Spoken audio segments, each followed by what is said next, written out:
Buenos días. Y son las 8 de la mañana. Hoy vamos a trabajar para que recojamos unos elementos adicionales que podamos entregar a ustedes en el entrenamiento de soporte vital avanzado. En primer lugar, hago un repaso muy global y otra vez el refuerzo de lo que vimos en la ocasión pasada, y vamos a complementar con una revisión interesante que ya les comentaré de qué se trata. Cuando aborden una situación de emergencia con probable colapso cardiorrespiratorio en el escenario donde usted está, en su casa, su trabajo, el estadio, el supermercado, etcétera,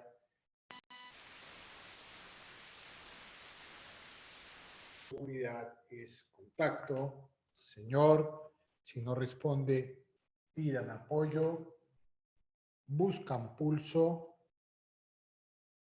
Si no hay pulso, inician RCP, ángulo recto, 90 grados, empujar fuerte, empujar rápido, y deben capturar el ritmo. Si están por fuera de la institución hospitalaria, utilizarán un DEA. Si están al interior de la institución hospitalaria, utilizarán el desfibrilador convencional. Desfibrilador convencional, ¿cómo se usa? Lo prendo, coloco unos joules, paletas, gel, ratifique sus joules, posición. Si el ritmo es desfibrilable, ponen a cargar, cierran el oxígeno, apartan a todo el mundo, descargan y siguen la RCP. Cuando capturamos el ritmo de colapso, sabemos muy bien que son 4 ritmos de colapso, 2 desfibrilables, 2 no desfibrilables, 2 desfibrilables, 2 no desfibrilables. Los desfibrilables son la fibrilación ventricular y la taquicardia ventricular sin pulso, y los no desfibrilables, la sistolia y la actividad eléctrica sin pulso. Ayer tuvimos un caso de discusión en el lugar donde yo trabajo, en donde tuvimos algunas afirmaciones como esta. Fue un caso de un colapso y alguien decía, como el colapso tuvo como ritmo de paro una asistolia, eso quiere decir que ese paciente no tiene seguramente nada cardíaco, y ese paciente, si sale del paro, no justificaría un cateterismo cardíaco después del paro. Voy a repetir. Es una aplicación inmediata de esto. Un paciente que nos llegó remitido, este paciente hizo paro como a los 15 minutos de ingresar a la institución. No tenía pulso, se inició la RCP y el ritmo de paro fue una asistolia no desfibrilable. Tuvo unas situaciones que tuvimos que discutir y tuvimos que reunirnos con un grupo multidisciplinario para discutir algunas de las cosas que habíamos hecho bien y cosas por mejorar. Una de las personas con mucha autoridad y mucho conocimiento durante la discusión del caso nos dijo: el ritmo de paro fue una sistolia. Como fue una sistolia, pues seguramente no hay ningún problema cardíaco y no se justificaría bajo ningún punto de vista hacerle un cateterismo cardíaco si sale del paro. No se justificaría porque como no fue un ritmo desfibrilable, seguramente no es un problema de origen cardíaco, porque los problemas de origen cardíaco darían ritmos desfibrilables. ¿Ustedes qué opinan? ¿Qué opinan allí? ¿Qué opinan? Quisiera algunas escrituras. Repito, la afirmación era: el ritmo de paro del paciente fue una asistolia. Como fue una asistolia, seguramente no es un problema cardíaco, porque si son problemas cardíacos son o fibrilaciones ventriculares o taquicardias ventriculares sin pulso. Como era una asistolia, se descarta este problema y es muy poco probable que haya que hacer cateterismo cardíaco si el paciente sale del paro. ¿Ustedes qué opinan? ¿Hay alguna opinión que me puedan dar al respecto? ¿Alguien que quisiera escribir algo? Lady, Luis Carlos, Elkin, Andrea, Sandra, Sol, Wagner, Vélez, ningún comentario. Bueno, no sé si estarán conectados. Bueno, muy bien, doctor Gallego. Muy bien. Ok, entonces les voy a decir lo siguiente. Esto es muy importante cuando tengan que vivir estas situaciones en su vida real, Cuando un paciente, el ritmo de colapso que tiene es la asistolia o la impulso, asistolia o actividad eléctrica impulso, nosotros ordenamos que no se desfibrila, sigue con RCP, se intuba, se verifica intubación, se canaliza vena, se ordena adrenalina y se buscan las causas de inmediato. Si es una asistolia o una actividad eléctrica sin pulso, se dan estas órdenes y se buscan las causas de inmediato. ¿Cómo buscamos las causas? Hay una mnemotecnia, que son las H's y las T's. Las H son la hipoxia, la hipotermia, la hipohiperglicemia, la hipohipercalemia, los hidrogeniones. Las T's son trombosis coronaria, tromboembolismo pulmonar, neumotórax a tensión, tabletas o tóxicos.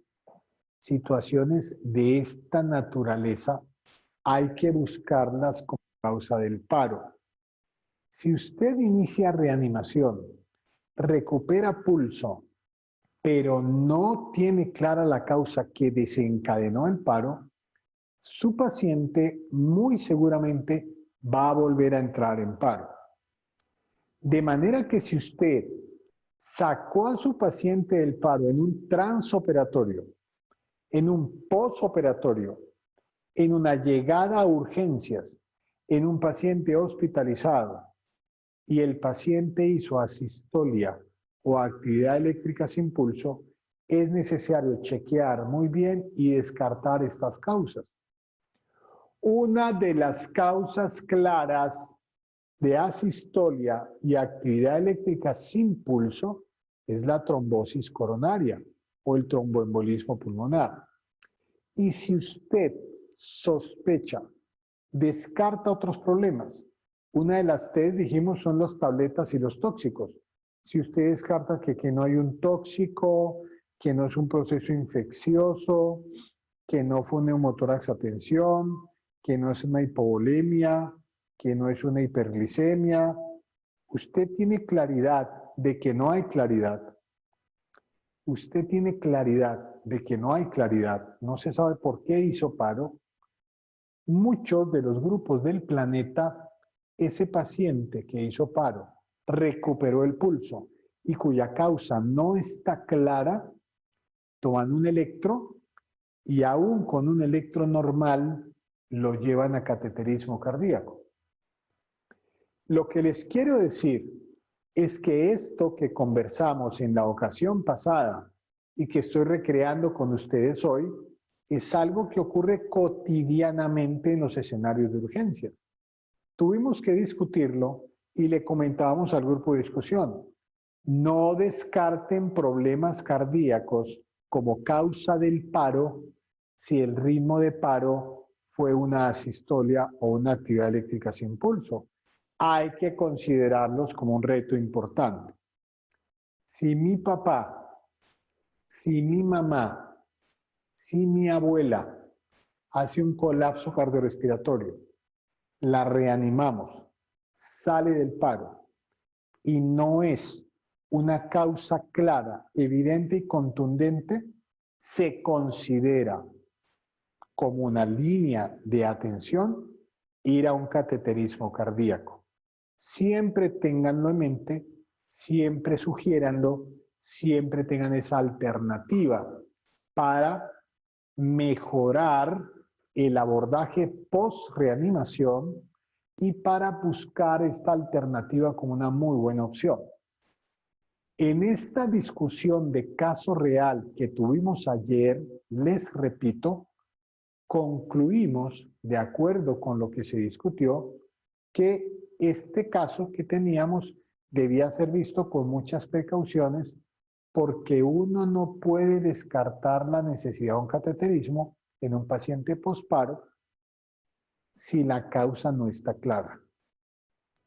En resumen, lo que les quiero decir es que ustedes, o como especialistas a cargo de la reanimación, si ese es su papel en la vida diaria, o como familiares del paciente, o como médicos que operan o operaron el paciente, y en recuperación o en el transoperatorio pasa esto, cuando vean el ritmo de colapso y manejen la situación, pueden sugerir al líder de la reanimación: disculpe, como la causa no es clara, ¿valdría la pena estudiar un caso cardíaco? ¿Vale la pena un cateterismo? Y créanme que para los grupos de Arizona que les nombraba yo a ustedes antes, que estudian mucho esto y trabajan mucho esto, definitivamente se considera que si la causa no es clara del colapso, así un electro sea normal, los llevan a cateterismo cardíaco. Mucho cuidado para tener esto en cuenta. Entre las causas, como nos escribe el doctor Carlos Gallego, entre las causas de los ritmos de paro tenemos las H's y las T's. En las H, repito, un paciente puede hacer paro por hipoxia, por hipovolemia, por hipotermia, por hipohiperglicemia, por hipohipercalemia, por hidrogeniones. Y esas causas hay que buscarlas y tratarlas. Ya eso es papel del líder del equipo de reanimación que con más experiencia puede ir capturando esta opción. Y aparte de las H's están las T's. Trombosis coronaria, infarto, tromboembolismo pulmonar, neumotórax a tensión, taponamiento cardíaco, trombosis coronaria, que es el infarto, y tabletas o tóxicos que pudieron comprometer al paciente. En ese orden de ideas, es muy importante compartir con ustedes que tener estas cosas claras, como las que acabo de comentarles, nos lleva a que en el escenario cotidiano podamos analizar un paciente con paro. Lo primero que pregunto en estos escenarios de discusión, cuando están viendo si se hicieron las cosas bien o no, les pregunto: ¿estaba en paro? Ok. ¿Cuál fue el ritmo de colapso? Siempre lo preguntamos, porque si es una sistolia, una actividad eléctrica sin pulso, su enfoque tiene ciertas claridades, y si es una su enfoque tiene otras claridades. En ese orden de ideas, hoy queremos jugar a la fisiología con ustedes. Y no hay nada más importante para fisiología que lo que tiene que ver con los toxidromos, que son una causa que puede llevar al colapso. Puede no llevarlo, pero podría llevar al colapso. Y yo voy a buscar aquí algunos elementos que nos sirvan para discutir con ustedes. Pero antes de mostrar los toxidromos como tal,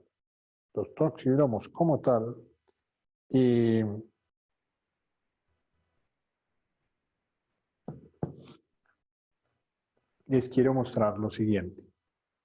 Cuando aborden un paciente ustedes, como personas del equipo de salud, siempre enseñamos la siguiente secuencia. voy a hablar de un paciente que quizá no responda o que un paciente que responda al llamado. Es una secuencia que uno aprende en el colegio, bueno, en los primeros semestres de medicina, y que yo invito a que apliquen permanentemente y juiciosamente. Y voy a repetirla acá porque ya es el abordaje general. El abordaje general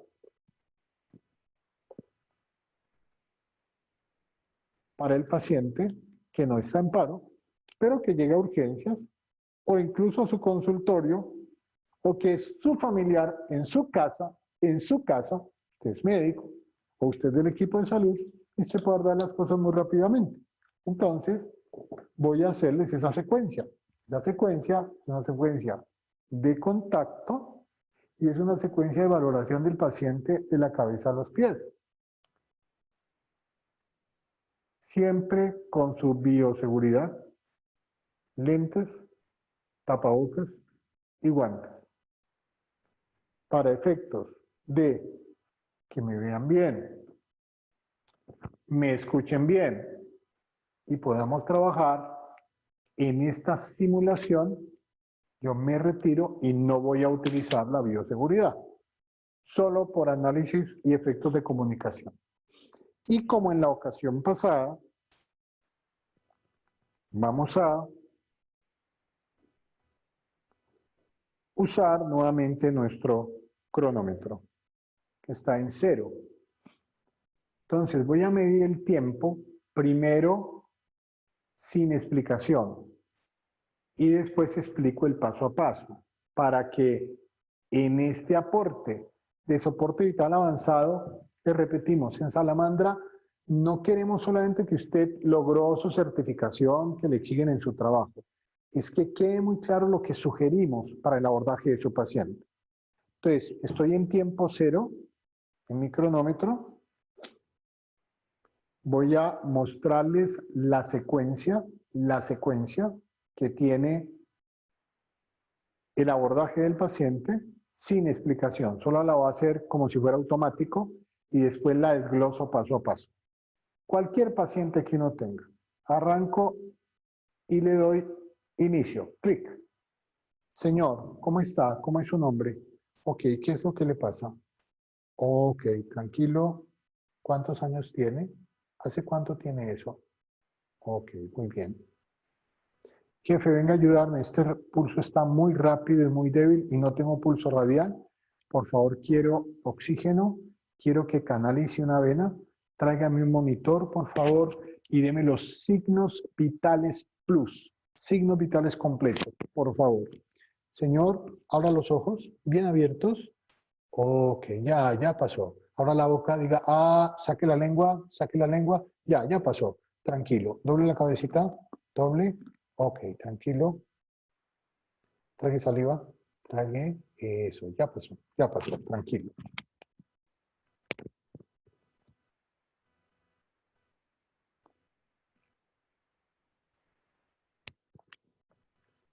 Respire.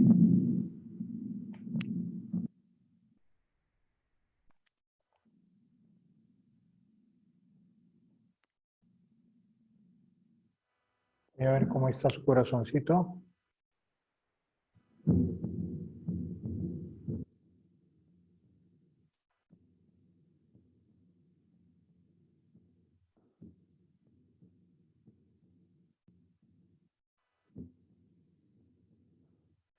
Ahí la barriga.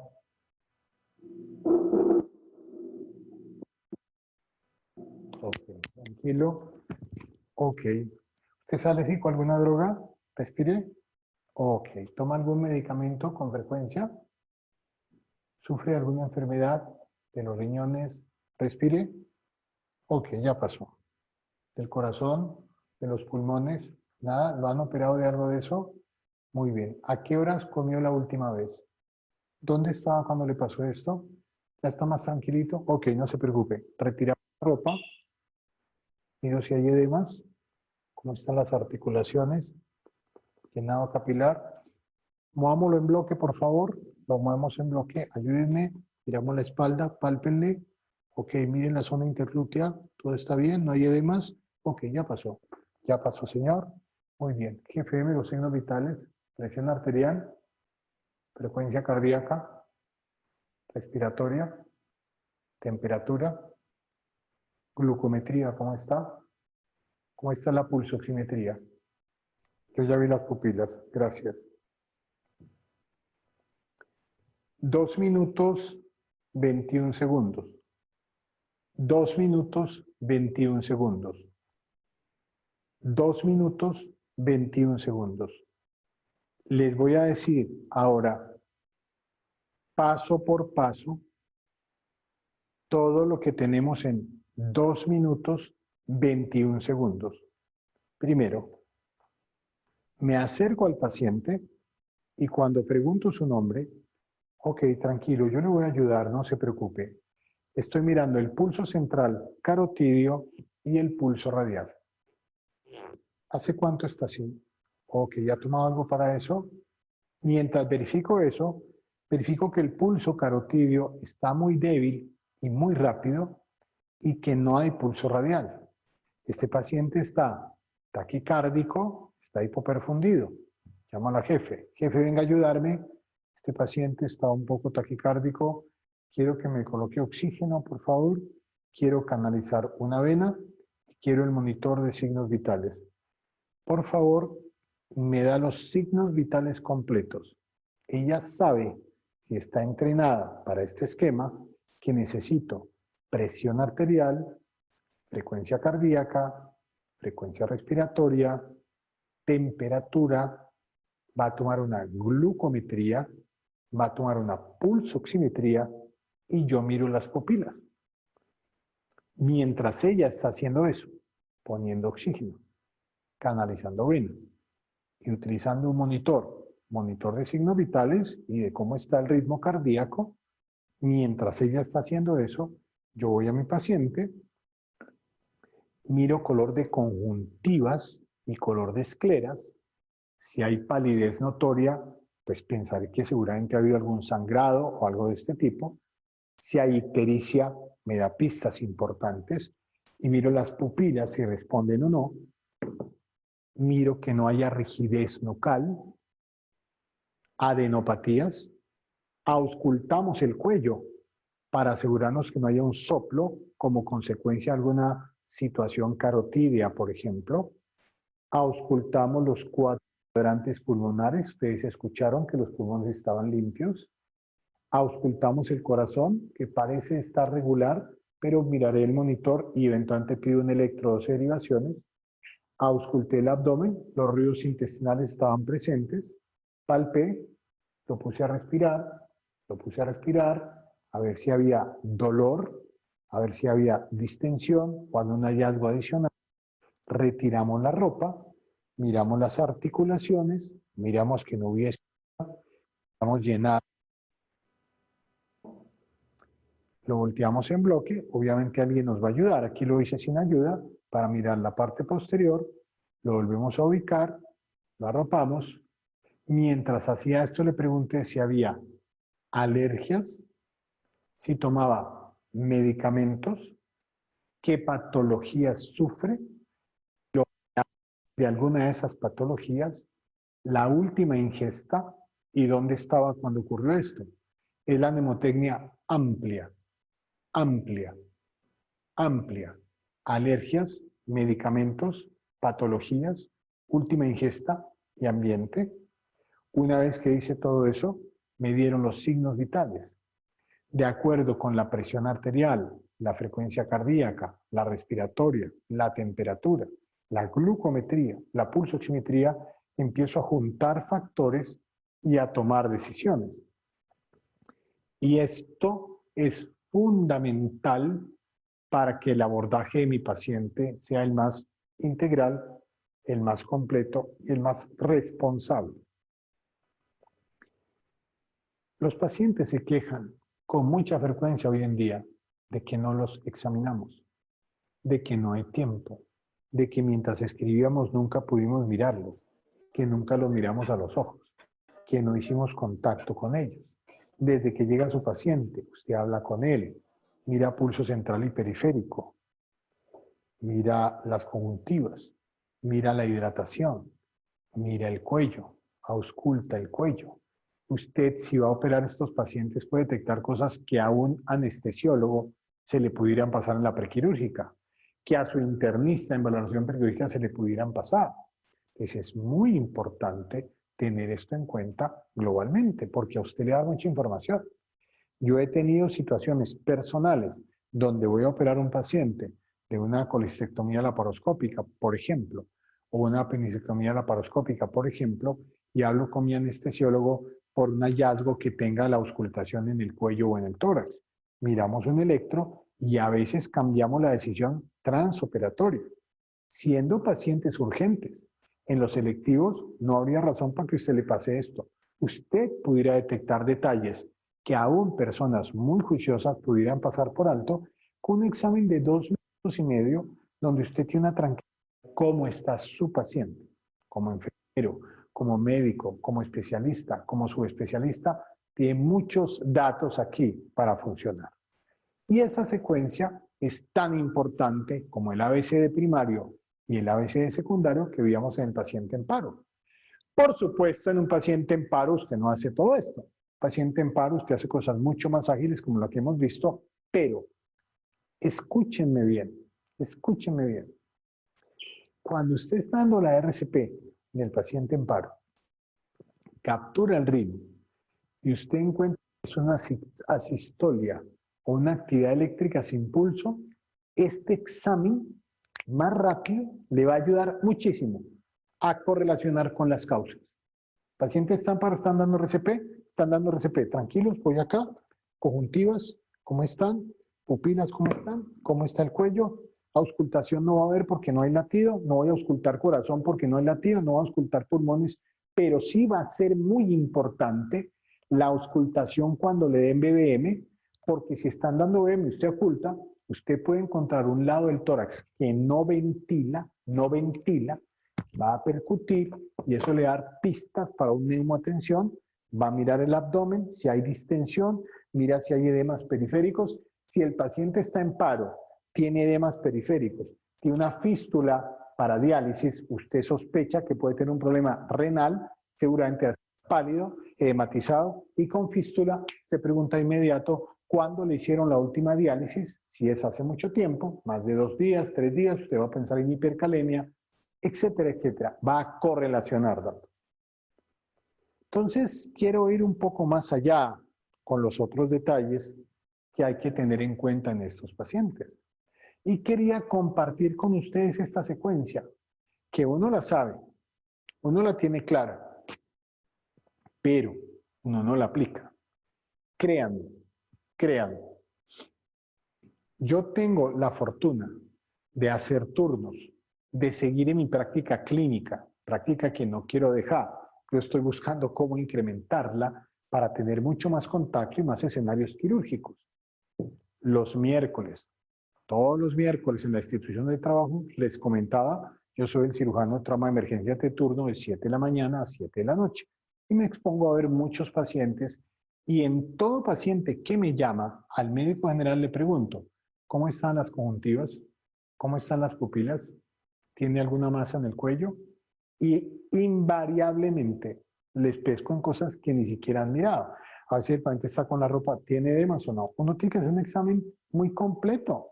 Obviamente, el tacto rectal y el tacto vaginal harán parte del manejo de acuerdo con el paciente y de acuerdo con la situación que tenga. ¿Qué pasa? Ah, perfecto. Sí, ¿aló? Sí, ¿me escucha, doctor? Por favor, dígame. No, sencillamente, desde que colocaste el cronómetro para indicar el avance que puede tener un examen médico integral, pues si tú estás colocando es un paciente ideal, ¿no? Sí, Donde el claro. paciente pues está tranquilo, usted está en un centro médico, el paciente ideal que me estás proponiendo, a pesar de su mal estado general, usted le está haciendo interrogatorio, como lógicamente es una simulación, pues no se contabiliza la parte del paciente, que es la parte que él va a hablar y va a participar, si es que puede hablar, si es que puede participar, o sea que los tiempos, pues no considero que sean reales, porque el paciente que estás colocando es un paciente ideal, tranquilito, usted le habla, usted hace sus cosas, entonces como la vida médica no es tan bonita ni tan fácil, ni es así, realmente los tiempos son muy diferentes Ok, y ese paciente ideal que nos estás proponiendo no existe prácticamente en la vida, sobre todo que esté contestando un interrogatorio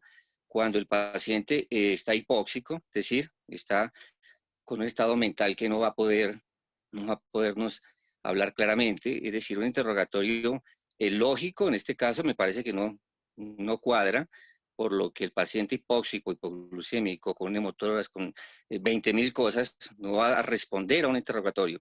Así que esa parte del interrogatorio me llama mucho la atención en un estado tan crítico, ¿no? Y sobre todo, creo que en este caso uno se apoya más en los familiares, si es que los tiene, o a su caso, pero no es tan así, de que en 2 minutos uno hace todo esto. Inclusive usted cuando dice que se le quita la ropa, ahí uno pierde hasta 1 minuto, 2 minutos, si tiene que romperla, rasgarla. Es decir, los escenarios de una charla, por supuesto que es didáctica, a un escenario real es mucho más, y cronometrar el tiempo, creo que se le agrega al médico, perdón, se le agrega al médico un estrés más en tratar de hacerlo rápido. A mí se me hace que la experiencia que cada uno tengamos puede ir dilucidando, mirando los tiempos en que se le puede detener en cada órgano. Por ejemplo, la auscultación, toda la auscultación, un paciente sin pulso y un paciente que prácticamente no se puede auscultar, lógicamente que hay que auscultarlo, pero detenerse uno demasiado en determinadas partes del examen médico, lo que hace es que ese cronómetro que usted puso va a tener mucho más tiempo. Yo diría que con tu experiencia y la experiencia de los otros colegas, tendríamos que hacer como un resumen real, en tiempos reales y no académicos, de lo que está pasando en un momento determinado. La academia es muy bonita, mi estimado colega, pero la vida real es otra cosa. Y tener la facilidad de interrogar, cómo se llama, tomó un paciente que está hipóxico, hipoglicémico, con neumotoras, quién sabe qué pueda tener, es difícil lograr un interrogatorio. El hecho de que tengamos que escribir tanto es un problema de nosotros los médicos, que no hemos sido capaces, por nuestra mentalidad, de decir que tenemos que tener un interrogatorio visual, directo, y que tengamos la máquina que esté copiando a través de un micrófono. Hemos sido muy cortos en que tenemos que replicar y decir misa, tenemos que hacerlo absolutamente todo. Entonces exigimos un excelente...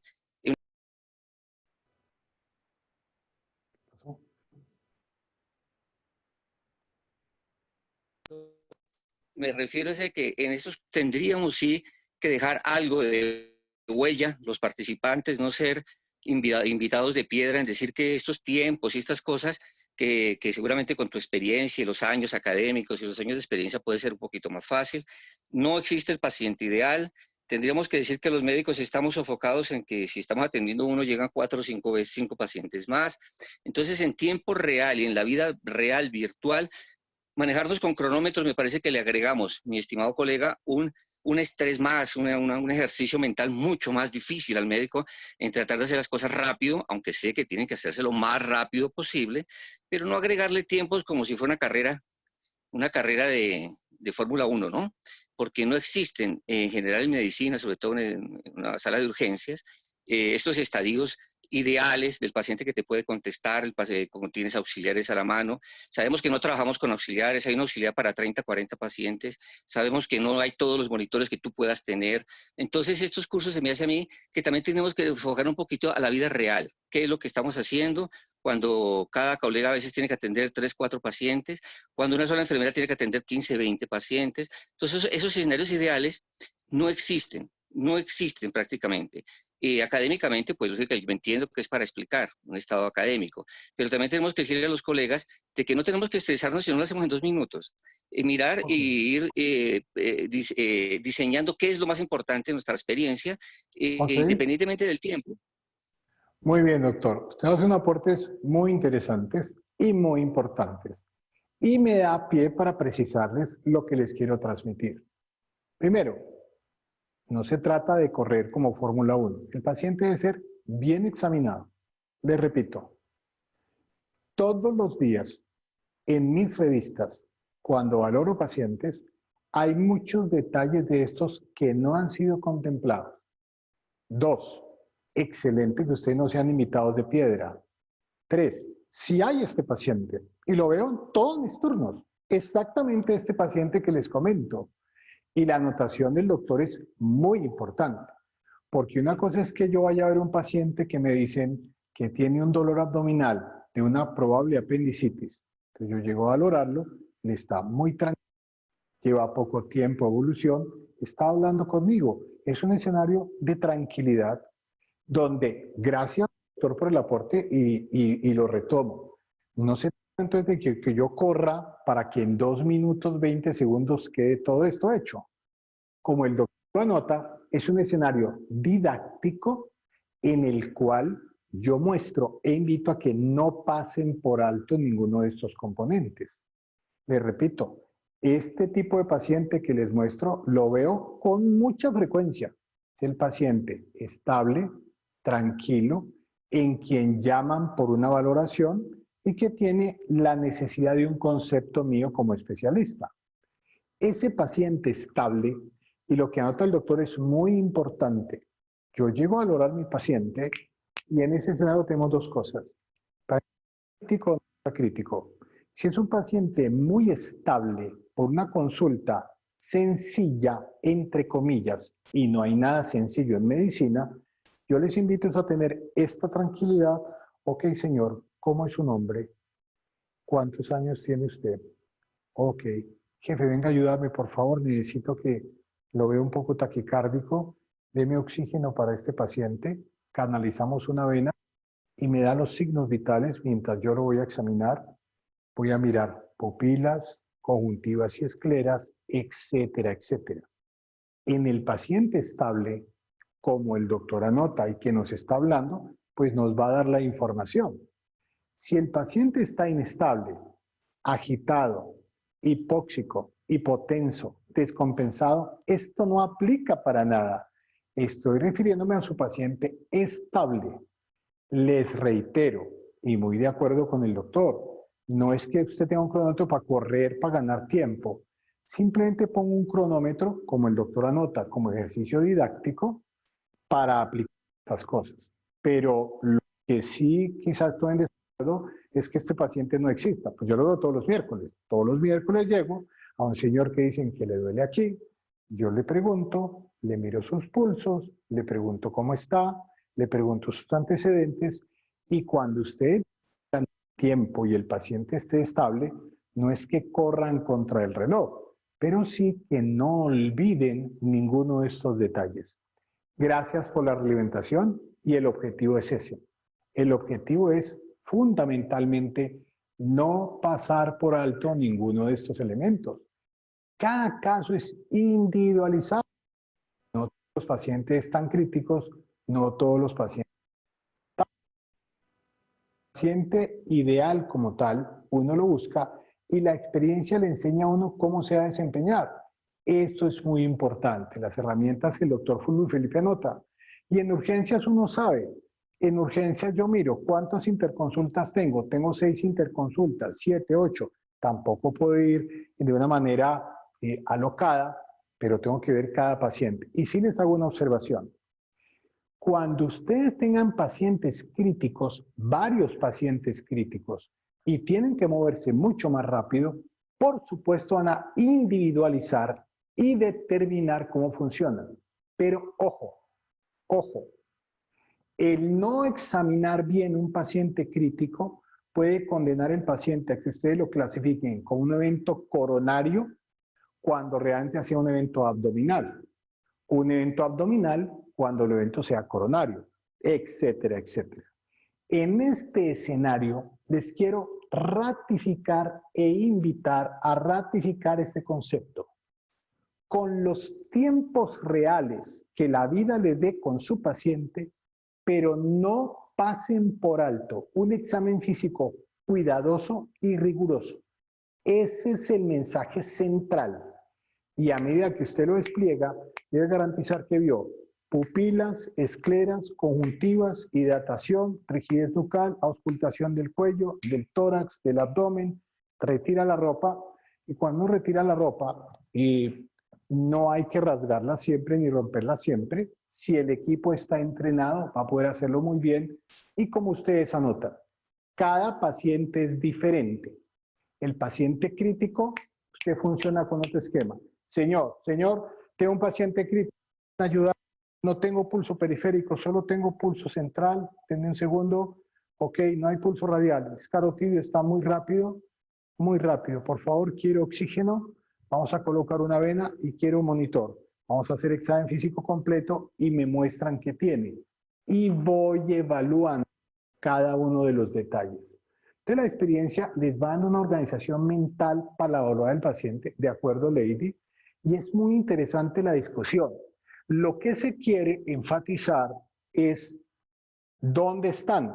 Es una por eso les digo, es su consultorio normal, es un área de recuperación en su casa, es un paciente crítico o no crítico, pero hoy estamos complementando la diferencia del abordaje que ustedes están en este escenario. Entonces, poco a poco, ustedes deben tener esto muy claro. Entonces, la importancia de lo que les quiero transmitir es, por favor, su paciente está estable, va por un lado. Su paciente está inestable, van por otro lado más ahí. Y si está en paro, tienen protocolos muy claros para definirlo. Y es muy buena esta interacción. Estamos abiertos a que ustedes nos digan todos los... Hay una mano levantada, Claudia Millán, dice allá, una mano levantada. Nadie me lo dijo, yo lo detecté. Doctora Millán, a sus órdenes. Hola, no, pues respecto al comentario del doctor, yo lo que de pronto les digo, yo soy cirujana también, y lo que uno ha visto con estos flujogramas es que le facilitan a uno las cosas para todos los pacientes. A veces uno llega y recibe un paciente que a veces, o sea, el otro cirujano lo dejó para operar, y yo siempre hago eso que el doctor está diciendo, entro y establezco el contacto, y el amplia le permite a uno rápidamente saber si tiene alergias, si tiene patologías, y para nosotros los cirujanos, si lo han operado antes en el abdomen, si es lo que uno va a intervenir, y eso le da una visión, y de acuerdo, no necesita uno correr para que eso lo haga. Si uno tiene una organización mental, permite que uno vaya fluyendo más rápido, y hace 2 puntos y hace que todos los demás se calmen, entre otras cosas, y cada uno empieza a tener una función que termina siendo proactiva. Con quien haya, si hay poquitos, si hay muchos, con lo que haya disponible. Y más si uno es la cabeza de lo que quiera que sea que esté haciendo, la reanimación de un paciente muy crítico o el paciente que llega estable, y hay muchos. Igual ese mismo aplica para cuando tienes muchos pacientes, uno le hace como el viaje a los pacientes y mira cuál es el que tiene que atender primero, por diferentes razones, incluso hasta el estrés que tenga el paciente que está llegando a consultar. Entonces ahí parece que el tener flujogramas en la cabeza y agilizan a uno el tiempo y sí hace que los tiempos sean mucho más eficientes. Entonces tener el esquema mental ayuda a eso. Doctora Claudia, muchas gracias. Creo que nos enriquece mucho y nos fortalece la idea que les quiero transmitir. De acuerdo, el mensaje central es, no importa su disciplina, digamos cirugía bariátrica, cirugía laparoscópica, internista, cardiólogo, nuestra sugerencia insistente es que vean a su paciente integralmente, no con cronómetros a la carrera, no es mi idea, es transmitirles que en tiempos reales, en pacientes estables, el manejo es diferente. Si el paciente es crítico, van con más agilidad, y si está en paro, discutimos que es un esquema totalmente distinto. Comentarios con respecto a los toxidromos. Quisiera mostrarles a ustedes lo que quería compartirles y que integra mucho lo que acabamos de comentar. Ustedes recordarán que un toxidromo es un conjunto de signos y síntomas que caracterizan a la ingesta de alguna sustancia en particular. Signos y síntomas observados en un paciente como consecuencia desencadenada por una sustancia que han ingerido o con la cual han tenido contacto o que ha sido administrada para él. Cuando ustedes ven lo que esta diapositiva nos muestra, miren que ahí se pide que uno tenga signos vitales, piel y mucosas, pupilas, sistema cardiovascular, alteraciones neurológicas. En general, cuando yo voy a abordar este paciente, por supuesto, cuando voy a abordar este paciente, en el toxidromo juega un papel determinante toda esta secuencia, donde yo voy a ver el paciente cómo va y cómo funciona. En el escenario de los traumatizados, por ejemplo, que es un escenario que manejo con mucha frecuencia, pacientes muy críticos, y cuando estamos de turno o está de turno la doctora Millán, se nos dispara porque la espalda es compleja. Hemos tratado de solucionar su problema de espalda por muchos años sin solución. Se nos llena el servicio de pacientes avaliados, en paro, colapsados, pero ya son problemas de espalda que ustedes conocen. Pero en general en esos pacientes uno mira muchos elementos asociados que puedan estar presentes. Es muy importante que miremos que aquí se aglutina lo que acabamos de conversar, los signos vitales, piel y mucosas, pupilas, sistema cardiovascular y lo que hemos ido analizando. Y los toxicólogos, los expertos en esto, nos entregan alternativas para sospechar qué puede tener mi paciente. Y ahí hablan de los olores. Yo, créanme, no he podido desarrollar esa destreza, la que escriben los expertos. Mire, por ejemplo, las cosas que dicen. Que si huele como a acetona, seguramente es intoxicado por alcohol o paraldehído. Que si huele a almendras amargas, es que se intoxicó con amigdalina, laterite. Que si huele a ajo, es que se intoxicó con organofosforados, con fósforos. Crean, yo nunca he olido almendras amargas en urgencias. Nunca. Nunca me he olido como ajo en urgencias. A mí no. No he desarrollado esa destreza. Huevo podrido sí me ha olido en urgencias con frecuencia huevo podrido, pero pues digamos que no es, o no, que este paciente huele como a peras. Paciente huele como a peras, debe ser hidrato de cloral. Y miren el siguiente, no, este paciente huele como a té de Canadá. A té de Canadá, seguramente está intoxicado con salicilatos. Pues créame, yo no sé a qué huele el té de Canadá y creo que si lo oliera no podía identificarlo, pero son datos importantes que tienen que ver con estos tóxicos.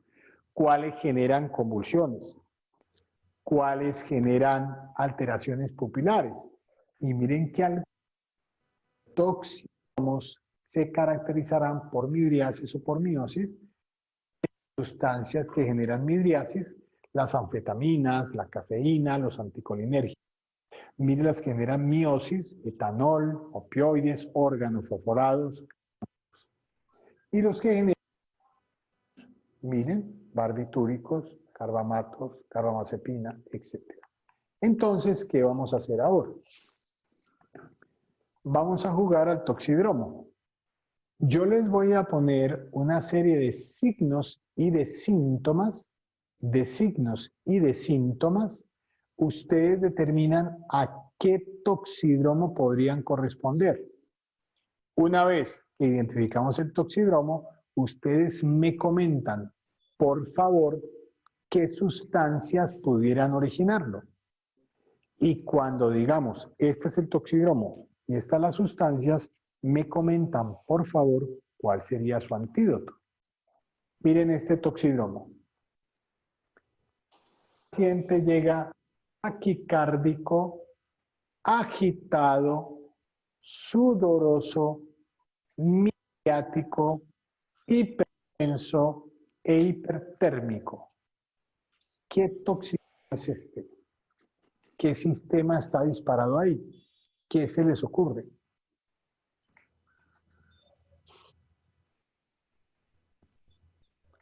Muy bien, doctor Carlos. ¿Alguien se apunta? Solamente el doctor Carlos. Muy bien, Lady.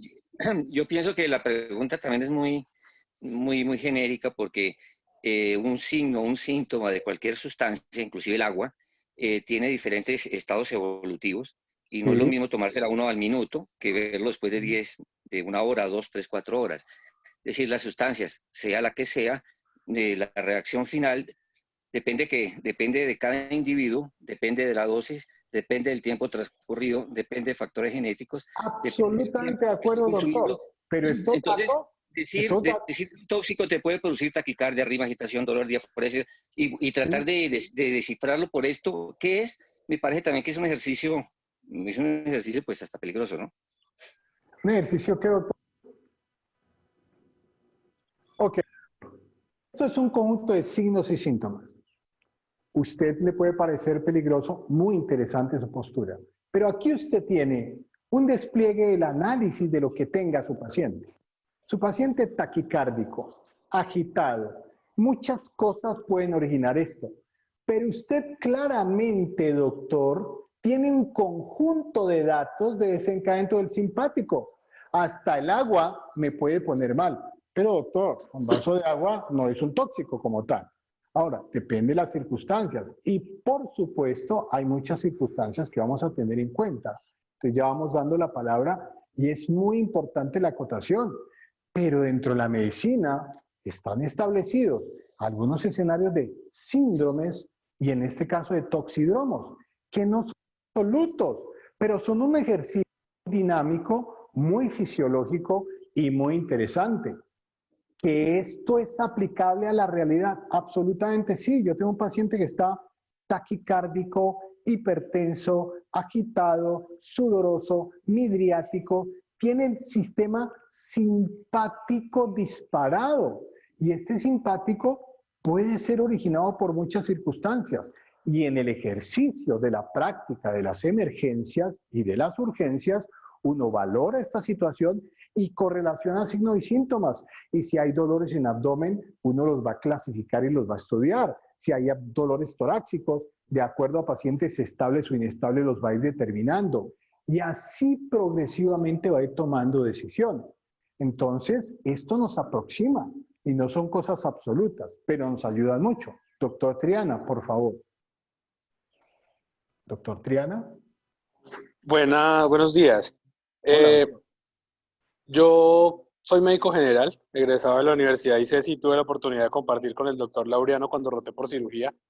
Y yo creo que si en un aporte previo se había dicho que no idealizáramos un paciente, para mí este ejemplo que está colocando el doctor Laureano es precisamente el ejemplo que más vamos a tener en urgencias, porque un paciente nunca nos va a llegar, puede que nos llegue, pero la mayoría de las veces nos va a llegar sin saber qué consumió, hace cuánto lo consumió, en qué dosis lo consumió. Entonces no podemos pretender en un aporte previo decir que no idealicemos un paciente y cuando se nos coloca un paciente que no es ideal, porque cuando nos llega un paciente y encontramos esto, como decía el doctor Laureano, pueden ser 1000 cosas, pero estos síntomas y signos que estamos encontrando en este ejemplo, así es como nos vamos a encontrar un paciente en urgencias, sin información, sin saber qué consumió, sin saber hace cuánto, sin saber si consumió una o más sustancias, que eso se ve mucho hoy en día.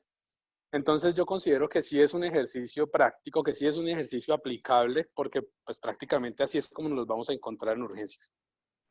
Gracias, doctor Luis Felipe. Y realmente... Yo creo que el colega no me entendió. Lo que estoy diciendo es que con estos síntomas, acaban ustedes de decir, pueden ser muchas cosas. Exactamente, pueden ser muchas cosas, muchísimas de eso cosas. se trata, doctor. Lógicamente que la experiencia de cada uno irá mirando cuál de las cosas, sí, la doctor, frecuencia o nuestra estadística será aumentando o disminuyendo. Dentro de esas muchas cosas, es lo que también vuelvo a la primera intervención mía, esto lleva un poquito de tiempo, porque eso pueden ser muchísimas cosas, me estabilizó el paciente y va a ir mirando dentro de las muchas posibilidades y no llegar con solamente esto, sino decir, es esto. Porque es excelente, posible, doctor. pero sí tener en cuenta que es muchas cosas. Excelente, doctor. De eso se trata el diagnóstico diferencial. Y lo que todo el tiempo enseñamos y vivimos. Yo manejo escenarios de pacientes donde a veces he tenido 40 y 50 pacientes, escenarios de intoxicaciones. He tenido escenarios donde tengo 600 pacientes en escenarios de desastre. Y es claro... Doctor, colega, es que todos no tenemos tu experiencia, entonces por eso tal vez no me entendiste la primera vez, de que tu experiencia es tan amplia que tal vez los que tenemos poquita experiencia y a ver todo lo que tú sabes, no podemos abarcar. Es difícil que nosotros en este momento podamos atender 100 pacientes o 200 o 600, es muy difícil. En un momento...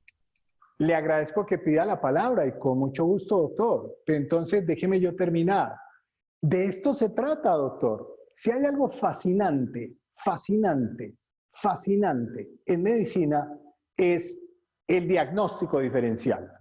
Y usted con poquita o con mucha experiencia, le estoy invitando a todo el grupo que hagan su diagnóstico diferencial. Y el diagnóstico diferencial puede determinar que un dolor abdominal sean 400 cosas. Y uno poco a poco va determinando cuál es el asunto de origen. Ya le doy la palabra al doctor Herrera y va tomando decisiones. Y en este caso, este es un escenario que está trabajado con un grupo europeo y un grupo norteamericano con que se construyeron estos entrenamientos. Y usted va conjuntando datos y va tomando decisiones.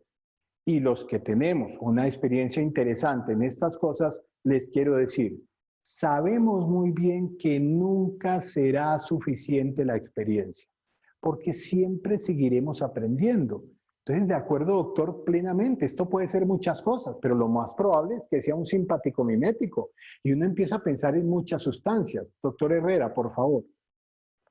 Doctor Herrera, Gerardo. No, sí, más o menos me aclaraste ahora que creo que estamos de acuerdo cuando me dice que pueden ser muchas cosas y sí, Perfecto. es una cuestión, es una función, es un simpático mimético. ¿Cuál? ¿Cuánto? ¿Dosis? ¿Con qué lo agregó? Es decir, descifrar eso, pues lógicamente que es lo difícil. Pero sí, y la experiencia, como tú dices, tienes mucha experiencia en esto, que justamente por eso te avala hacer estos cursos. Tal vez uno a veces cuando tiene demasiada experiencia se olvida de los que están un poquito atrás y decir esto es fácil porque te puede atender 40 o 50 y decir más o menos rápido qué puede tener, pues eso lógicamente que es la parte de tu riqueza de conocimientos. Pero no es tan fácil atender 40 pacientes y llegar a 30 o 10 o inclusive 2, inclusive uno, que sea tan fácil solamente porque sea un efecto simpático mimético o vagotónico, solamente por un efecto que aumente o disminuya, pudiera tener el diagnóstico, se me hace que es un poquito difícil. Perfecto, doctor. Gracias otra vez por el refuerzo. Sin embargo, existen parámetros de funcionamiento y no son absolutos. La medicina es un arte de incertidumbre. Uno no puede tener, digamos, muchas exactitudes, pero tiene aproximaciones.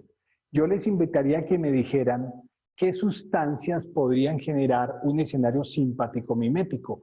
¿Qué sustancias? Hay muchas, pero díganme algunas, por favor. Díganme algunas. ¿Qué sustancias? Cocaína, ¿de acuerdo? Anfetaminas, ¿de acuerdo? Y pueden ser muchas. Y el ejercicio se trata de eso. Miren los ejemplos acá.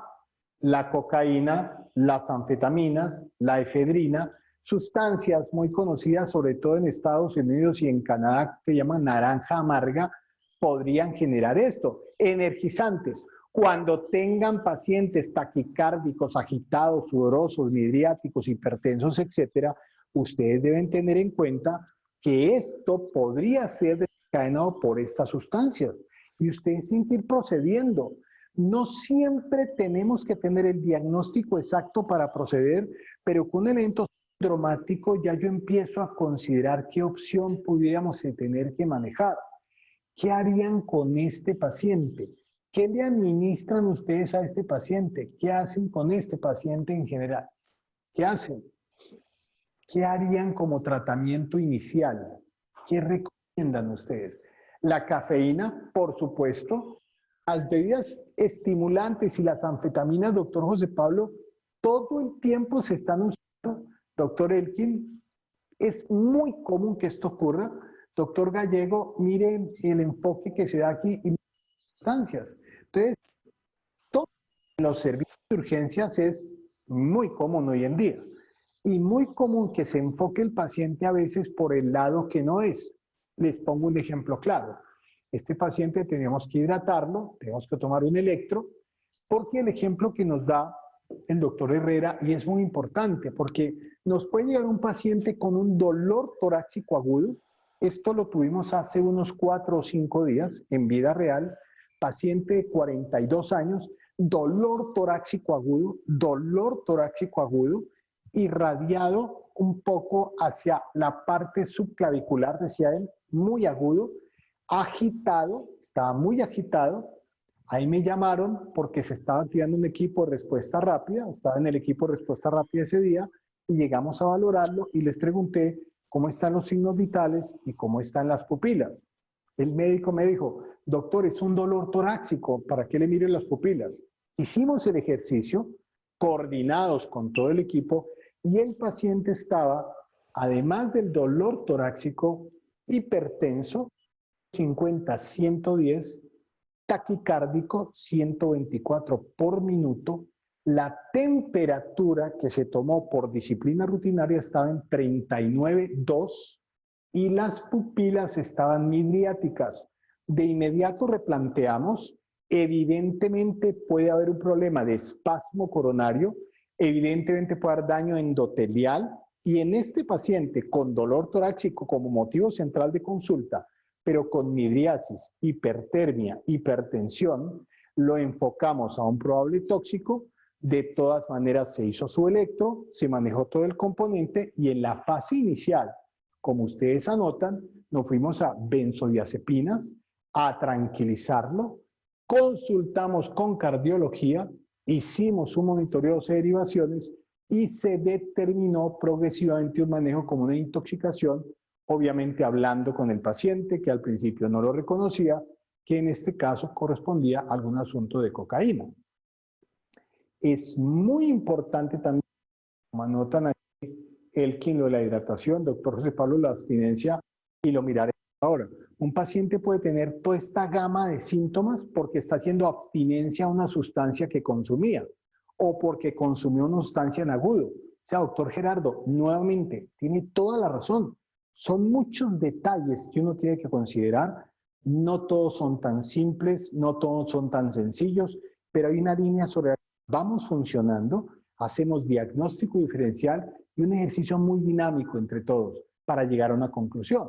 Y esto, por supuesto, repetimos, la medicina es un arte de incertidumbre, es compleja, es difícil, pero uno parte de una línea por la cual va funcionando y de acuerdo con esto va tomando decisiones.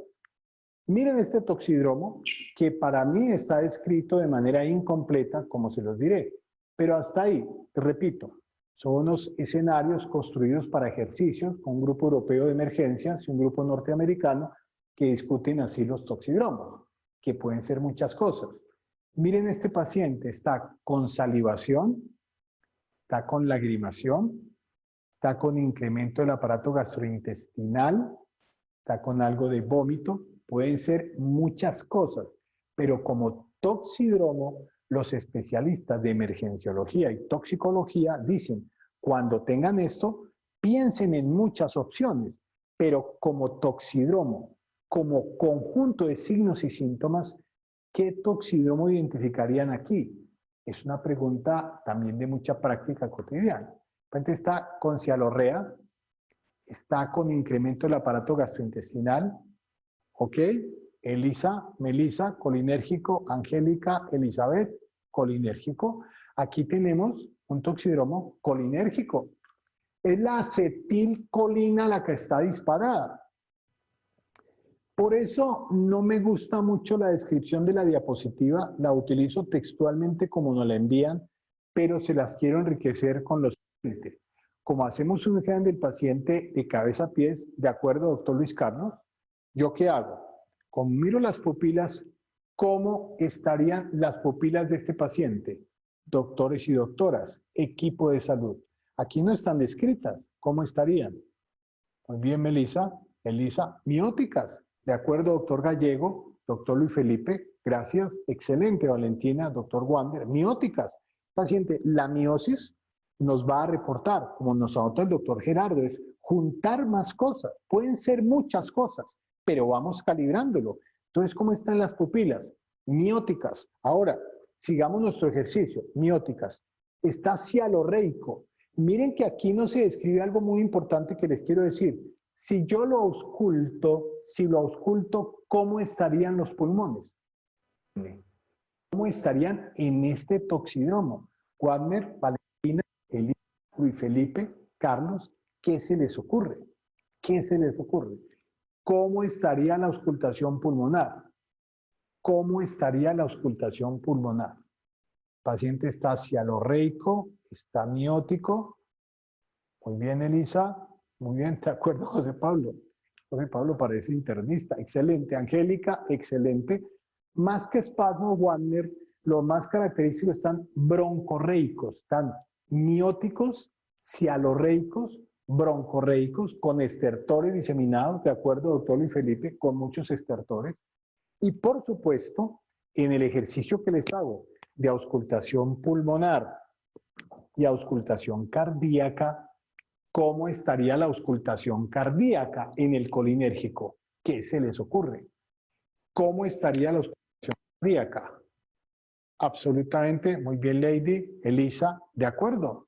De acuerdo, doctor Luis Felipe. Entonces voy teniendo, Valentina, este componente. Está miótico, cialorreico, bradicárdico, broncorreico.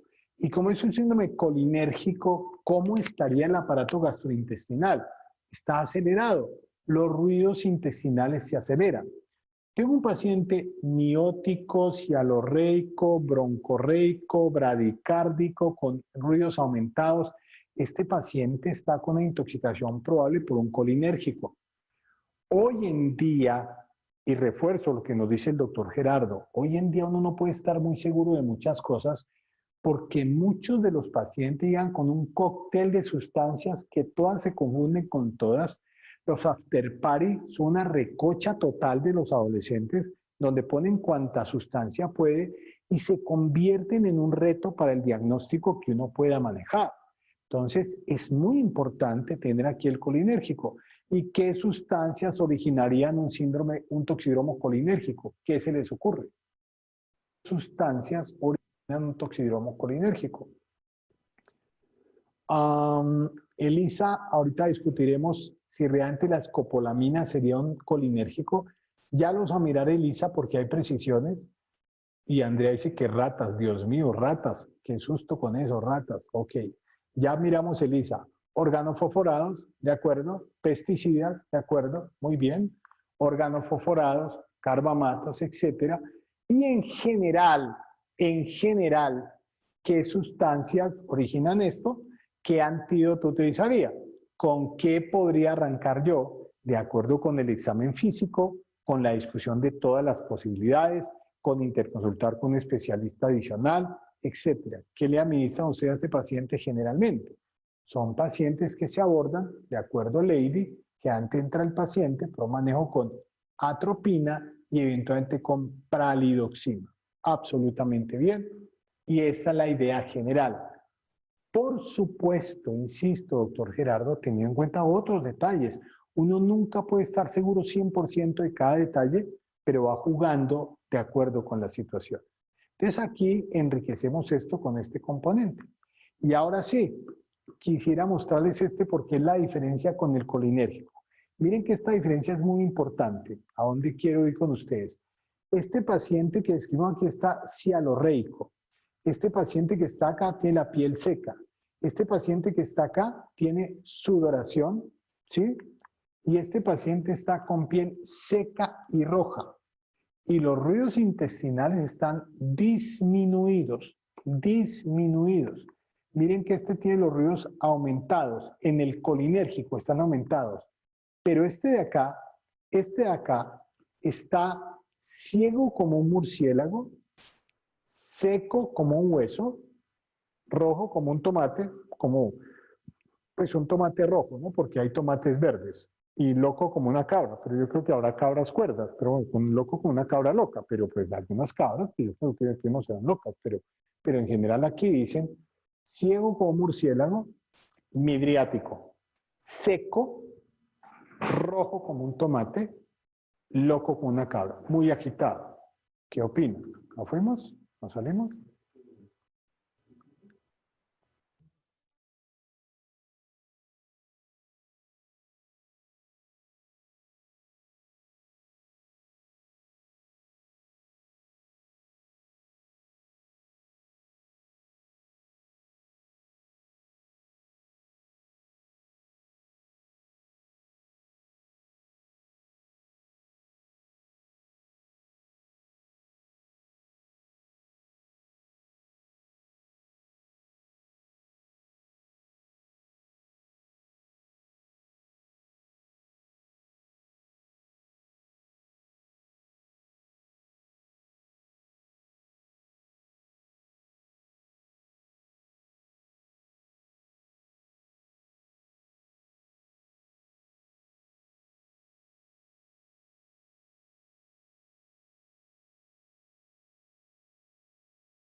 Qué muchacho mío.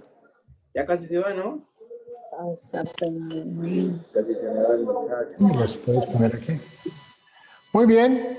Y aquí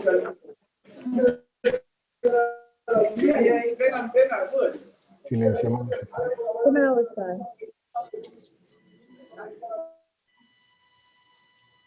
Muy bien. Va a estar con usted después de este fugaz interrupción toxidrómica. Ciego como un murciélago, seco como un hueso, rojo como un tomate y loco como una cabra. No los tengo aquí para poder leerlos, para poder mirar que tengamos ese componente. Este toxidromo que tenemos acá, este es un toxidromo que se describe exactamente de acuerdo, Melissa. De acuerdo, Melissa. Y Elisa, no se oye nada, que no se oye nada. Creo que ya Elisa, ya me escucha, ¿cierto, Elisa? Listo. Excelente, listo, Elisa. Entonces, este toxidromo que tenemos acá, que ya no pasa, ayúdenme con la diapositiva, démosle clic para que pase. Este toxidromo que tenemos acá es un anticolinérgico. Exacto. Y miren la diferencia tan fina entre el anticolinérgico y el colinérgico. Aquí sí juega papel lo que anotaban ustedes anteriormente. Aquí es una diferencia importante con la escopolamina. La escopolamina, que es muy frecuente en nuestro medio, la escopolamina no suele dar un síndrome colinérgico como tal, sino un síndrome anticolinérgico. Suele generar la midriasis, la piel seca y además de la escopolamina, la atropina, la dipamina y otras sustancias podrían llevar a esto. Y cuando tenemos síndromes de este tipo, donde los pacientes suelen estar agitados, en este caso juega un rol importante que ustedes piensen también en las benzodiazepinas y elementos naturales. ¿Por qué es importante esto para todos nosotros? Yo les insisto. Primero, su vida cotidiana, su manejo como médico general, como especialista, como personal del equipo de salud y entender, repasar, recordar o fortalecer lo que ya tengan claro, que yo tengo la obligación en mi paciente al examinarlo completamente, verificar si tiene algunos elementos adicionales que yo no tuviera claros. Miren este toxidromo, es uno de los...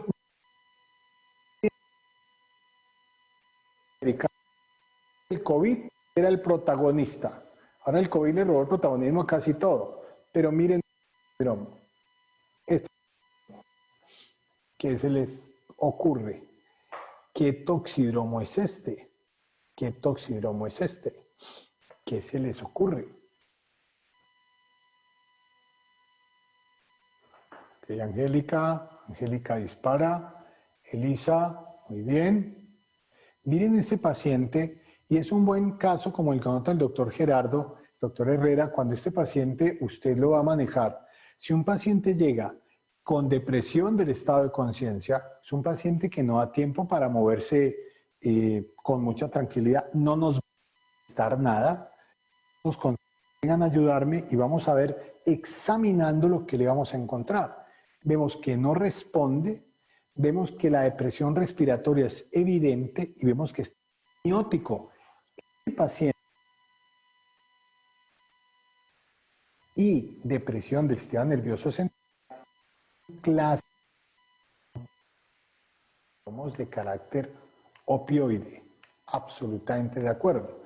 Esto no quiere decir, por supuesto, puedes pasar la diapositiva, que no pasa.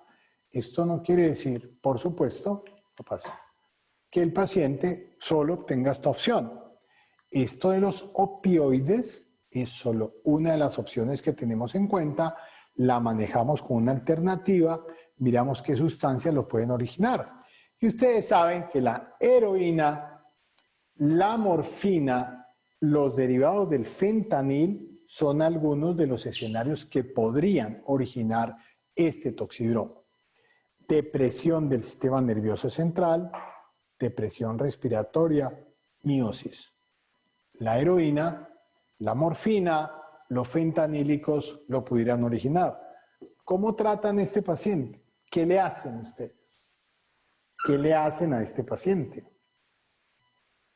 ¿Qué se les ocurre? ¿Ok? Si es por opioides, Elisa, Angélica, nos vamos a ir con naloxona. Muy bien, la naloxona es una muy buena opción. ¿Qué dosis de naloxona le administran? ¿Qué dosis de naloxona? ¿Qué se les ocurre? Este paciente necesita, por supuesto, que le demos un soporte ventilatorio, una canalización de vena y eventualmente iniciar la naloxona generalmente a 0.4 miligramos, 0.4 miligramos y con una observación muy importante. Ustedes no son internistas, todos. Ustedes no son toxicólogos. Ustedes no son intensivistas, pero sí hay varias recomendaciones importantes para uno tener en cuenta. En estos pacientes les anexo, correcto, Andrea, 0.4 miligramos, doctor Luis Felipe, y sí, depende de Luis Felipe, si está en un escenario nivel 1, por favor, con el mejor soporte posible, lo va a derivar con toda la información, pero les hago una observación, si llega a tocar Luis Felipe o las personas de nivel 1, personas que están entre nivel 1 y nivel 2, ustedes empiezan la naloxona, por la precisión pediátrica, Melissa, empiezan con la naloxona. Tengan mucho cuidado aquellos de ustedes que la vayan a utilizar, porque a veces se pone la naloxona, el paciente estaba respirando a 6 a 8 por minuto, pone la naloxona, el paciente pasa a respirar a 12 por minuto, el paciente no respondía al dolor, ya responde un poquito al dolor, estaba saturando a 75, ahora satura a 92.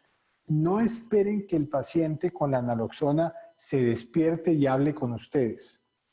Con solo la recuperación de la saturación y la mejoría de la frecuencia respiratoria y que ya reaccione un poco a los estímulos, es suficiente para ir deteniéndose. Si ustedes abusan de la naloxona, lo van a mandar a un síndrome de abstinencia, lo van a mandar a otro territorio, lo van a mandar a un escenario de mucha complejidad donde ustedes son los responsables de un daño que se está presentando. Entonces acá, lo que usted tiene es un conjunto de elementos de fisiología, un conjunto de elementos de toxicología, un conjunto de elementos de semiología que le ayudan a identificar qué puede estar pasando con su paciente y qué alternativas diagnósticas y terapéuticas pudiera tener. Esto es fundamental como mensaje central para transmitirles a ustedes. Y quiero redondear esto con algunos puntos. En general, en estos escenarios que ustedes tengan que manejar, si usted los tiene que enfrentar, se pueden nutrir de estos elementos. Se recomienda que usted se comunique inmediato con la línea toxicológica, con el internista de experiencia, con el emergenciólogo de experiencia, con personas que aborden esto con frecuencia para que vaya siguiendo los mejores caminos posibles y la mejor línea posible. Hay elementos de toxidromos adicionales, como por ejemplo el que ustedes tienen aquí. Este es muy difuso, quisiera quedarme con este toxidromo. Esto puede ser, como anota el doctor Gerardo, como anota nuestro colega, pueden ser muchas cosas, muchas cosas. Miren esto, ahí me ponen esto y yo puedo decirles a ustedes absolutamente de acuerdo. 100 diagnósticos diferenciales, muchas opciones, absolutamente de acuerdo. Pero viendo estos datos, estos elementos lo invitan a pensar que, por supuesto, la taquicardia la originan muchas cosas, la taquipnea muchas cosas, pero cuando uno suma la taquicardia a la taquipnea, es muy importante empezar a sumar cosas. Este ejercicio lo pusimos con un grupo que entrenamos hace como un mes y recuerdo que un otorrino, apenas apareció, nos dio el diagnóstico inmediato. Fue un otorrino el que inmediato nos dijo qué toxidromo era. Y le preguntamos, doctor, ¿y por qué lo pescó tan rápido? Y él nos explicó en su experiencia, que es muy importante, pues por qué lo asoció. Pues miren el tinnitus. El tinnitus puede ser originado por muchas cosas, pero cuando hay tinnitus, taquicardia, taquipnea, diaforesis, nadie se ha lanzado al aire, nadie nos ha dicho qué toxidromo pudiera ser este. Se los digo, fue el doctor Otorrino, el doctor Reyes, quien en la sesión pasada con otro grupo nos diagnosticó este toxidroma. Elizabeth, con sinceridad absoluta, ni idea. Socrática pura, Elisa. Socrática pura. Melissa se totea de la risa. Elisa dice, yo solo sé que nada sé, papá. Yo solo sé que nada sé. Ilústrame, ilústrame, por favor. Ni idea. Esa es la mejor respuesta. No tengo ni idea qué pasa aquí. Entonces uno empieza a jugar y veo que nadie nos responde. ¿Qué toxidromo podría ser ese? Furosemida. Entonces lanza al área. Elisa dice, sácame de mi ignorancia, ayúdame, sácame de esta oscuridad. Entonces, obviamente, le repito e insisto, aquí aplica muy bien lo que el doctor, nuestro colega Gerardo, doctor Herrera, y lo que usted nos aportaba. Aquí pueden ser muchas cosas. Aquí yo no puedo encajonar a un paciente en una sola cosa, irme por ahí. Tiene usted toda la razón, pero tenemos unas bases que nos ayudan. Este toxidromo, hay varias pistas acá. Este paciente está taquicárdico, entonces uno piensa, hay un proceso cardíaco, hay una infección, o hay una hipovolemia, o hay un tóxico, pero está respirando muy rápido. Quizá, doctor Luis Felipe, está tratando de compensar. Díganme una cosa, díganme ustedes. No, Luis, aquí vamos por uno solo. Ya le voy a mostrar por cuál vamos acá. Cuando usted piensa en los buffers corporales, usted sabe que si tiene una acidosis respiratoria, la va a compensar con lo renal. Si tiene una acidosis metabólica, ¿con quién lo compensa? ¿Quién en nuestro cuerpo compensa la acidosis metabólica? ¿Cómo tratamos de compensarlo? En nuestros buffers corporales. Si son problemas metabólicos, el sistema respiratorio trata de compensar. Este paciente está taquipneico, taquicárdico, y los tinnitus son muy importantes, de acuerdo, Elizabeth, con lo respiratorio. Y miren el dato. Transalicilatos.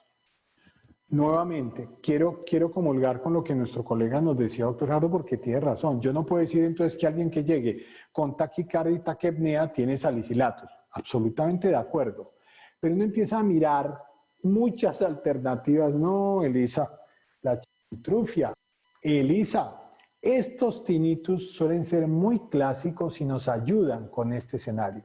Entonces, la sudoración, la alteración mental, el vómito, el tinnitus, la taquicardia, están sugiriendo una acidosis metabólica compensada con taquipnea, con taquicardia, y el tinnitus ayuda mucho.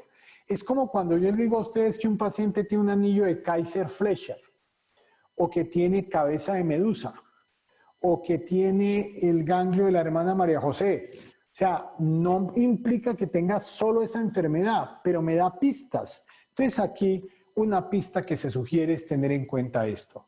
Los salicilatos. Ahora, ¿qué sustancias originan toxidromo de salicilatos? Los salicilatos. La aspirina, el pepto-bismol, etcétera, etcétera. ¿Y cómo los vamos a tratar? Estos pacientes requerirían carbón activado, hidratación, hemodiálisis, etcétera, etcétera. ¿Por qué el tinnitus? ¿Quién de ustedes me puede decir por qué estos pacientes generan tinnitus? ¿Alguno de ustedes pueden sugerir por qué hay tinnitus? Bueno, se ha descrito que quizá hay un efecto reactivo a nivel del oído medio y del oído interno. Pueden generar procesos de laberintitis. Correcto. Los canales, no tan fina está Lisa, sabía de chanfle y que ilústrame y mire ahora, sácame de ignorancia. Hay alteración de la linfa de los canales semicirculares, de acuerdo, Elisa. Hay un efecto en el oído medio y en el oído interno que hacen los salicilatos y que generan eso. Y esa es la pista precisa, Luife, por la cual fue un otorrino el que nos dio la respuesta la vez pasada. el otorrino la soltó a los 10 segundos. No, eso debe ser una intoxicación por salicilatos.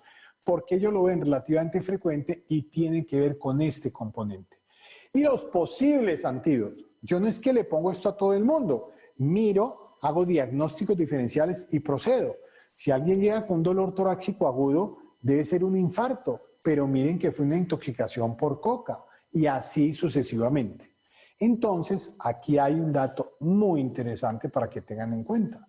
Entonces, en general, la idea es que si usted tiene un probable tóxico, piense en hacer un ABCD, valore el paciente, si está estable tiene más tranquilidad, si está crítico tiene mucha más tranquilidad y haga decontaminación progresiva. Si es necesaria la gastrointestinal, usted pasaría una sonda, el paciente debería estar bajo intubación para no generar problemas adicionales y este paciente le harían el lado gástrico. Pero el lado gástrico se considera que es útil solamente dentro de la primera hora, algunos grupos hasta 3 a 4 horas después de la ingesta. Pues después de la primera hora es muy poco probable que esto vaya a funcionar y que vaya a ser, digamos, lo más adecuado. Entonces, retomemos varias cosas. Si me fueron de acá no hay problema. Retomemos varias cosas muy importantes. Enfrentar un paciente estable es una cosa. Enfrentar un paciente crítico es otra cosa. Y enfrentar un paciente en paro cardiorrespiratorio es otra cosa. En el paro cardiorrespiratorio, señor, no responde, pido apoyo, busco pulso. No hay pulso, inicio RCP, capturo el ritmo. Si es desfibrilable, desfibrilo. Sigo con RCP, intubo, verifico intubación, canalizo vena, empiezo adrenalina. Si no es desfibrilable, no desfibrilo. Sigo RCP, intubo, verifico intubación, canalizo vena, inicio adrenalina y empiezo a buscar las causas, las H's y las T's, que son sugerencias, alternativas que nos apoyan y que no son absolutas. La experiencia de cada uno de ustedes, como anota el doctor Gerardo, como anota nuestro colega todo el tiempo, va a ayudar mucho. No hay verdades absolutas, pero es un camino que nos ayuda a encontrar la forma. Otro paciente está crítico. Vengan a ayudarme, este paciente está muy crítico, jefe, vamos a poner oxígeno, canalizamos vena, deme signos vitales completos y empiezo a examinarlo lo más completo sin pasar por alto ningún segmento, sin cronómetros. Estoy de acuerdo, sin cronómetros, pero sin perder tiempo, pero sin tampoco dejar de ver algún detalle. Una ictericia, una miosis, una deshidratación, una auscultación torácica más rigurosa, un retiro de la ropa. Todo esto nos va a ayudar a tomar decisiones. Y como se notaba el doctor Gerardo, y es muy importante, en ocasiones va a ser la familia la que nos da la información y con eso vamos a llenar todos los datos. Tercer escenario, un paciente estable. Señor, buenas tardes, soy el cirujano de turno. Me llamaron para molestarlo, cuénteme qué es lo que le pasa. Y si está tranquilo y está estable, bueno, ¿cuántos años tiene usted? ¿Hace cuánto tiene ese dolor? Saque la lengua, por favor. Ok, no se preocupe. Voy a doblarle la cabecita. Ok. ¿Ha tomado algo para ese dolor? Trague saliva. ¿Ese dolor le había dado antes alguna vez? Ok, tranquilo que lo vamos a examinar. Voy a mirar cómo está su corazón y sus pulmones y vamos haciendo poco a poco todo el examen físico. Cada paciente es diferente, cada escenario es diferente, cada abordaje es diferente. No hay verdades absolutas. En medicina hay muchas cosas que contemplar. Estoy seguro que cada uno de ustedes con cada paciente aprende algo nuevo. La discusión que les comentaba que tuvimos ayer por un paciente en paro cardiorrespiratorio nos ilustró y nos ayudó para muchas cosas. Se trataba hoy también de invitarlos a pensar en otras opciones, pero estas opciones las encuentra uno cuando tiene mucha disciplina. Entonces, nuestra sugerencia desde la parte inicial, si usted es cirujano, traumatólogo, emergenciólogo, enfermero, terapeuta, médico general está en salud y va a abordar a alguien, es muy importante que aborde todos los detalles, que aglutine una cosa, otra cosa, que haga el fascinante ejercicio del diagnóstico diferencial y que trate de entregar lo mejor posible. No habrá verdad absoluta, habrá muchas cosas que considerar, muchos detalles que tener en cuenta y mucho que consultar. Uno nunca puede asumir que tiene la razón absoluta y más tarda uno en estar ufanándose de haber hecho un gran diagnóstico y manejarlo bien, que después estar angustiado porque no encontró una respuesta o porque el paciente se le fue de las manos. Por eso, como notaba nuestro colega el doctor Gerardo y algunos de ustedes, se trata de interactuar, de discutirlo y de comentarlo, pero ir por unos senderos que nos ayudan a encontrar la mejor respuesta posible. Entonces, esta era nuestra idea general para el día de hoy. Espero que en su plataforma puedan acabar todos los escenarios que sean necesarios. Estamos a sus órdenes para lo que requieran. Si tienen algún aporte o alguna pregunta para ir cerrando. No sé si el doctor Gerardo tiene la mano arriba otra vez. Doctor Gerardo, por favor. Sí, doctor. Sí, otra vez, pero esta vez es para felicitarlo. Las experiencias no se improvisan. Tú tienes mucha experiencia en lo que haces. Yo en el campo mío tengo 35 años de experiencia en lo que yo hago. Y por eso al principio, cuando quise intervenir y darle otro toque a tu intervención y aportar algo, es porque aún con 35 años de experiencia en lo que yo hago, me equivoco a veces en las cosas más sencillas. Eh, como colorario, anécdota, tuve un profesor que es de los más renombrados del mundo por la cirugía cardiovascular, el doctor Kreuzer, copartícipe de la cirugía de Fontan-Kreuzer para las derivaciones univentriculares, y Sí, en una señor. charla en Estados Unidos, nos dijo que iba a hablar sobre ductus. Nos pareció terrible que un tipo que habla de temas tan complejos como la cirugía de Fontan-Kreuzer y fuera a hablar de ductus. Y Sí, comenzó señor. diciendo, mire, y yo soy el doctor Kreuzer y voy a hablar de ductus, porque en las cosas pequeñas, como a cerrar un ductus, me he equivocado y he matado pacientes. Así que no quiero hablarles de la Fontan-Kreuzer, quiero hablarles cómo abordar los temas sencillos de la vida, porque los temas sencillos, que son los más comunes, es donde uno más se equivoca porque cree que son sencillos. Ese me dejó mucha Excelente. experiencia, me dejó un aprendizaje muy grande ver un científico de ese nivel hablar de un tema como el ductus. Y él decía, es increíble que una estructura tan elemental tenga repercusiones fisiológicas, anatómicas, quirúrgicas tan terribles como el ductus. ¿Qué nos enseña? Que lo sencillo no es lo necio. Entonces, Absolutamente. ir de lo sencillo a lo complejo, pues es el camino de la medicina y la experiencia que tú tienes. Entonces, quería enriquecer esto con decirte de que te felicito, es tu experiencia, aprendemos de absolutamente de todo, y como, como decía también otro gran persona, todos no aprendemos con el mismo ritmo. Existen algunos que somos bradipsíquicos, otros que son de una psiquis muy rápida, muy fuerte. De esa gama de la medicina se nutre de los que van lento, de los que van intermedios, de los que van muy rápido, y todo eso se complementa para formar un equipo de trabajo. Así que te felicito. Hemos aprendido y hemos compartido puntos y enriqueciendo la discusión, doctor. Doctor Gerardo, muchísimas gracias. Realmente nos aporta mucho, nos pone a pensar. Créame que en la próxima vez que dicte esta conversación añadiré algunos toques que usted ha notado, creo que son muy importantes para tener en cuenta. Recordé una frase mientras usted hablaba que dice algo así como, no me hables oscuramente de las cosas claras, háblame claramente de las cosas oscuras. Repito, no me hables oscuramente de las cosas claras. Háblame claramente de las cosas oscuras. Que lo que está claro no lo enredemos, que busquemos aclarar lo oscuro. Sin embargo, doctor Gerardo, en medicina, y como usted lo anota, yo nunca tengo claridad de qué está tan claro. Hay que ser muy cautos y muy cuidadosos. Y muchas gracias de verdad por su inquietud, que me enriquece mucho para los toques que vamos a dar en el futuro. Doctor Luis Felipe, ¿tiene alguna pregunta? Perdóneme. Más que una pregunta, pues agradecer por el espacio, siempre bastante didáctico, siempre se aprende mucho de esto. Y bacano cómo la medicina está intentando volver a lo importante de la integralidad, que así uno termine especializándose, dedicándose solamente a un área, uno siempre debe tener pues y ver al paciente como un todo.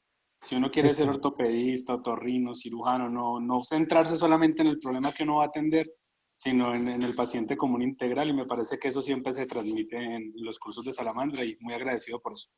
Ok, gracias a usted. Incluso el doctor Fonseca nos ha dado también otro detalle. Cuando hay prótesis, cuando hay cuerpos extraños, ser muy cuidadoso en la orden de la cavidad oral. Ojo que hay una prótesis, la prótesis puede hacer mucho daño. En ocasiones deben ser retiradas o con los cuerpos extraños. Muchas gracias, doctor Fonseca. Un aporte muy importante para tenerlo en cuenta. Absolutamente, doctor Carlos. Muchas gracias, porque son detalles que no se pueden dejar adelante ni se pueden olvidar. Gracias por sus aportes. Realmente esto enriquece. Créanme, lo primero que uno tiene que tener claro es que nunca tendrá todo claro. Y es muy importante seguir entendiendo y seguir aprendiendo en que cada inquietud de otra persona es trascendental. A veces a las personas les incomodan, pero creo que son aportes muy, muy interesantes que hemos recibido hoy. Gracias al doctor Gerardo, gracias a todos ustedes, gracias por sus aportes y sus preguntas y ya espero que nos volvamos a ver muy pronto. Gracias a todos. Doctor, disculpe que te interrumpa, es una Señor. cosita, doctor, es una cosa, ya no, ese temita es diferente. Doctor, una sugerencia, yo hice el curso también de víctimas de violencia sexual y bueno, y estoy haciendo este otro. Que es muy interesante y creo que tenemos que estar actualizados. El curso realmente fue una exigencia de la Secretaría de Salud para la habilitación de un consultorio. Y el diploma que me dieron decía Gerardo Herrera. No es que a mí personalmente me moleste que me digan Gerardo Herrera. Lo que pasa es que la Secretaría y algunas personas que van a mirar los cursos, dijo usted, ¿qué documento tienes? ¿Cuál es tu segundo apellido? ¿Usted qué hace? No, pues yo soy cardiólogo, pediatra, ecocardiografista, pues acá dice Gerardo Herrera, ¿dónde están tus? Es decir, no hay ningún documento, no hay nada. Entonces, una sugerencia, esos certificados podrían ir con el nombre, apellido completo, y si fuera posible lo que hace cada uno, el médico general, enfermero, o lo que sea. ¿Por qué? Porque la Secretaría estaba molestando con respecto a eso, doctor. Entonces, este curso que estamos haciendo, el anterior ya lo presenté a la Secretaría, en los hospitales donde trabajo, y me llamaron la atención de eso. Me dijo, ¿tiene solamente un apellido? Le dije, no, pues 12, eso no tiene nada, y nombre, no importa. Dijo, no, tiene que no es posible que tenga un número, una identificación, porque está en la Secretaría, está por encima de esto, doctor. Así que es una sugerencia muy respetuosa si pudiera tener una complementariedad del certificado. Por supuesto, doctor, por supuesto. Claudia Millán, el refrigerio se lo mando por fotografía. Es una foto, Claudia, de una tarta de fresas holandesas con sabor a té de Canadá. Se lo envío, doctora Claudia Millán. Sí, doctor Triana, a usted le mandaré una tarta de zarzamora. Y de acuerdo, doctor Gerardo, ya aquí está nuestro jefe de sistemas, entonces ya él anotó y por supuesto, usted tiene toda la razón. Jair, los dos apellidos siempre y la identificación. Con mucho gusto lo haremos, doctor Gerardo, y gracias por su observación. Bueno, que pasen bien, pórtense juiciosos, disfruten el puente, por favor, sean buenas personas. Aleja tiene una pregunta que le van a dar por el certificado. El certificado les llega, una vez que ustedes terminan sus exámenes, el certificado les llega, se les envía directamente desde sistemas. A ustedes les llega el certificado a su correo. ¿Listo? Si Aleja Solano me dice que ya acabó el examen completo y que le manden el... Ya Jair está aquí anotando, Aleja, no te preocupes. ¿Listo? Buenos Bueno, días. Precisamente sí, ya les estaba también como respondiendo. perfecto. Tienen pues este fin de semana para que terminen todos plataforma, para que realicen la evaluación final. El día lunes se hace el corte, la revisión y ya pues respecto a eso, ya todos los que hayan terminado todo el proceso, hayan pasado la evaluación, se les envía el certificado. Perfecto, perfecto. Ya Angélica también acabó. Sí, tranquilo, ya revisamos eso y tendremos comunicación abierta con ustedes. A usted, doctor José Pablo, por estar con nosotros. Pasen bien, cuídense por favor, sean buenas personas, cuiden a sus pacientes. Que pasen muy bien, que pasen muy bien. Hasta luego. Que pasen muy bien.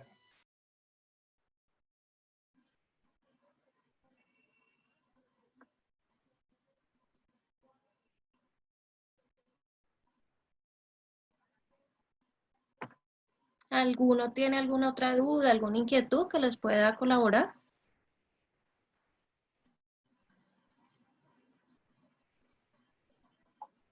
Sí, porfa, disculpa, ¿hasta qué día tenemos para realizar todo en la plataforma? La idea es que todos realicen todo el proceso de la plataforma este fin de semana para poder el lunes hacer el corte, revisar pues que ya todos hayan terminado, hayan pasado las evaluaciones y empezar con el proceso de la certificación. El lunes es festivo, ¿no es cierto? ¿Sería el mismo lunes o lo harían el martes? Sí, sería ya el martes. Ah, bueno, perfecto. O sea que tenemos el fin de semana para completar Ay, todos sí, los porfa. exámenes. Sí, para completar lo que falte de la plataforma. Recuerden que para la evaluación tienen 2 intentos y se pasa con 85. Ah, perfecto. Gracias. Gracias. Gracias. Bueno, recuerden también dar respuesta a la encuesta que les envié por aquí por el chat. Es muy importante para nosotros poder tener pues sus respuestas, sus sugerencias, sus comentarios. Listo. ¿Y qué dijo el profe del refrigerio? Que era por una foto, yo no alcancé a oír, se me fue la señal en este momento. Te iba a enviar una foto.